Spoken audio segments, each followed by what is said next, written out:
Make it plain. Make it plain. M.I.P. With Masamela Matfumo. Mark Thompson. Make it plain. Get woke.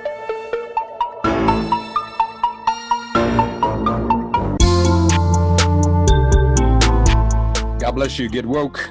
Folks, MIP is now COVID-free, meaning free to all subscribers as we navigate this pandemic. We're thinking about everyone, and we've got to get through this together. So for a limited time, no fee to subscribe to Make It Plain on your favorite podcast app.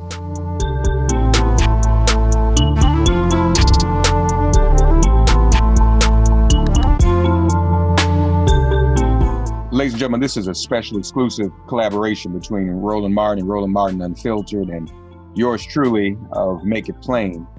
We are honored to have a conversation with someone who's been an elder, teacher, and guide for so many of us, Dr. Conrad Worril.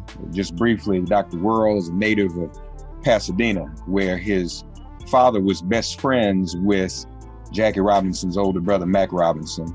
Conrad eventually migrated to Chicago, where he was a football and basketball and track star in high school, a veteran of the Vietnam era as well. He went on to earn his master's and his PhD, and ultimately to be the director of the Center for Inner City Studies at Northeastern Illinois University. But he is most also a veteran, not only of the civil rights movement and SNCC for a while. He was at the 72 Black Political Convention in Gary. He was chair of the National Black United Front for over 2 decades, one of the pioneers in the National Coalition for Blacks Reparations in America. He's been fighting for reparations. He organized the Millions for Reparations March after being one of the directors of the Millions Man March in Washington, D.C. So our brother has done a lot. And I should also mention, he was one of the architects of Harold Washington's victory as the first Black mayor of Chicago. Conrad, hey, brother, you on with Roland and me, man. How are you, brother? We love you. We're praying for you. All right. Thank you, brothers. Thank you so much. You're welcome. We're honored to talk to you. How you doing? What are you thinking? What are you spending your time thinking about and pondering? I know you have a special message for us and for the community. Well, right now, aside from fighting my cancer and receiving all the love from African people around the world who are lifting me up in prayer and revolutionary spiritual uplifting, I just want to say thank you. I'm not giving up, and I'm fighting my ass off. And I love you, and I want to say thank you. But in my world, in my life, I have been influenced greatly by history. People like Martin R. Delaney, David Walker, Edward McNeil Turner, Frederick Douglass, and many others. But coming into age as a young man, I began to be influenced by Brother Malcolm, who helped internationalize the Black struggle. His famous album, The Ballad of the Bullet, was classic, and we should listen to it now for instruction. This is what I've been thinking about. Yes, sir. Yes, sir. Roland? Conrad, there are obviously a lot of people are paying attention to what's happening in this presidential race. They're looking at what's happening with politics. This whole idea of African Americans, what should we be demanding of candidates, especially on the Democratic side? Just your assessment of just what you're seeing, feeling, and hearing, and what we should be focused on. Okay, let me just say this. I'm a revolutionary. I'm a Pan-African nationalist, and I haven't been aligned with any political party in terms of loyalty throughout my whole life. But this is what I have to say. The Reconstruction period that ushered in our right to vote, and where we are now in this critical moment with a maniac in the White House I think all black people should bury the hatchet. I know electoral politics has its limitations, but at this hour, black people need to unite and help throw Trump out of the White House, bury our hatchets, try to unify around some specific black agenda items in the back room. You specifically This say is critical. you specifically say in the back room. Obviously, stuff plays out differently today on social media. What I mean by that is we need to grasp some things generally that we can agree upon. But more importantly, even if we don't agree, let's bury the hatchet and take Trump out. Take the man out. The man is no good for humanity. He's no good specifically for black people. This man gets reelected, we're in deep trouble. So that's my message. My message is, can we once for all bury the hatchet, black people? Can we say, hey, this is a critical hour with a man telling us to take a drug that will kill us? A man that was leading the charge against Obama not being a citizen of this country in the first place? A man who allies himself with the Confederate leftover vestiges of white supremacy? A man who obviously has no regard for the millions of people who are being affected by this virus. He's only concerned about his reelection. I mean, come on, black people. Can we unite around getting Trump out? Can we bury the hatchet in unity for this particular moment in history?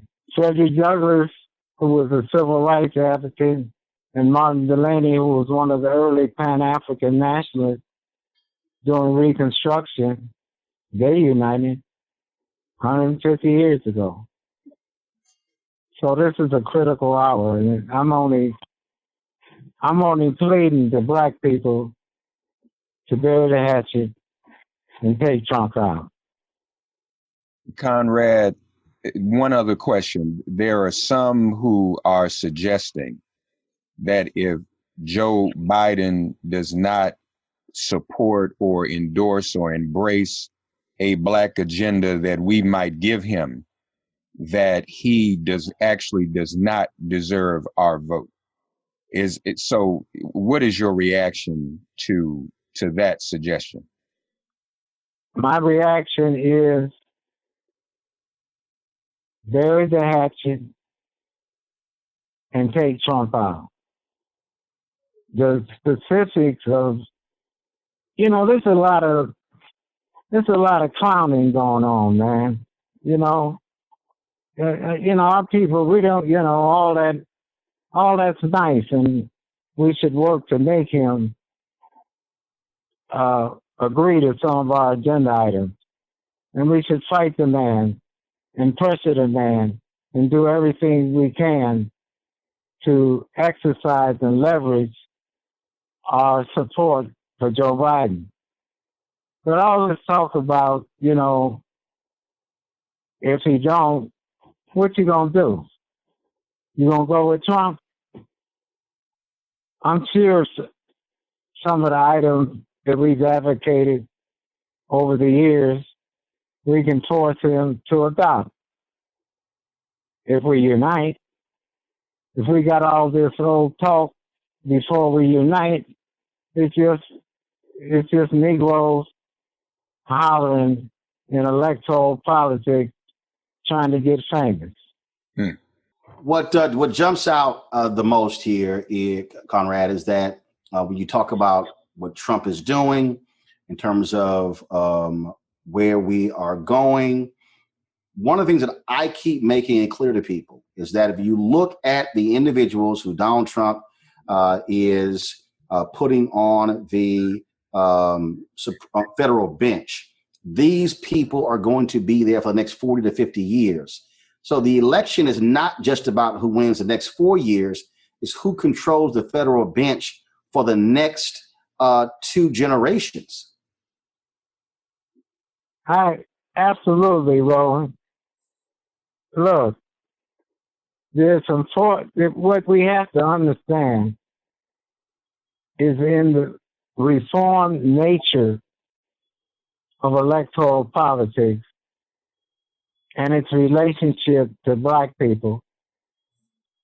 There's a wing in America of white people that want to take us back. They still feel that we ought to go back to the Confederacy and that white supremacy should prevail and they should reemerge to be the power force in America. That's very clear. When they say they want to take America back, what they mean is a Confederacy tradition of white supremacy where we become their property again and they impose our non-humanity status of us not having any rights that a white man will respect. And they will do that in part through their Supreme Court and other federal courts throughout the nation.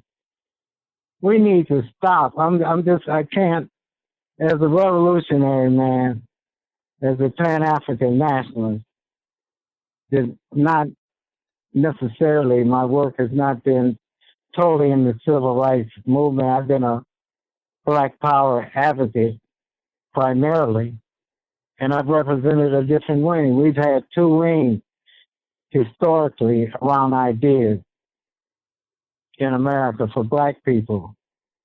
Ideas are weapons of war.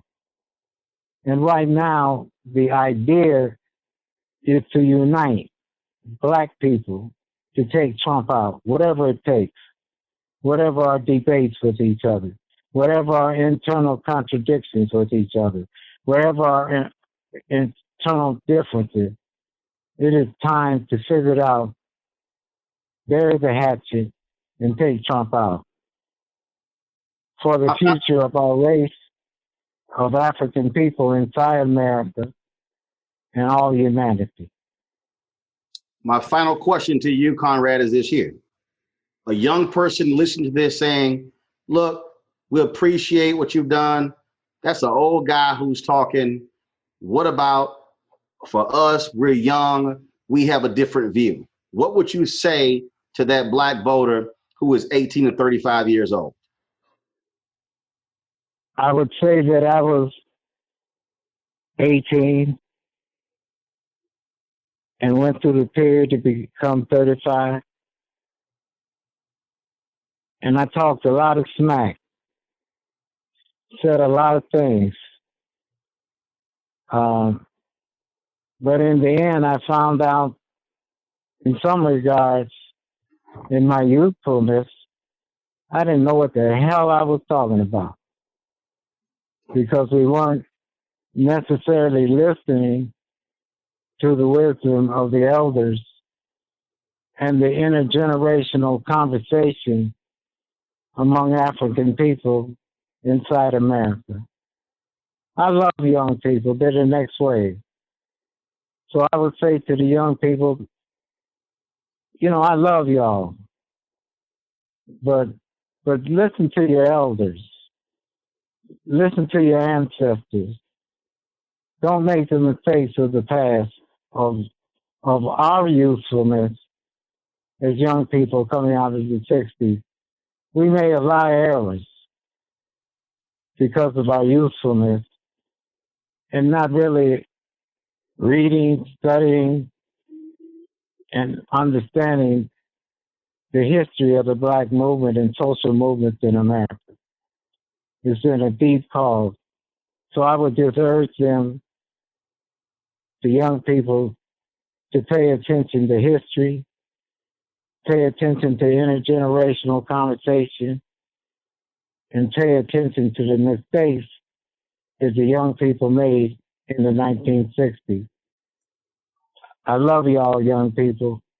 We need y'all to help us take out Trump.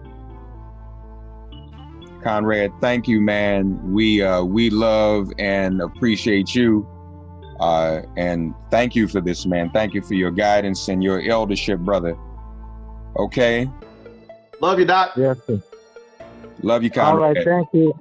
All Thank right. you so much. I love you. Thank you. All right. All right, take care. God, you are our refuge. Send our ancestors to guard our doors. Cast out this virus from our communities and our bodies. Heal, bless, and protect everyone listening and their loved ones. Thank you for listening to Make It Plain and Get Woke. Remember to listen, like, and subscribe on Apple Podcasts, Spotify, and wherever you get your podcasts. If all minds are clear, it has been made plain.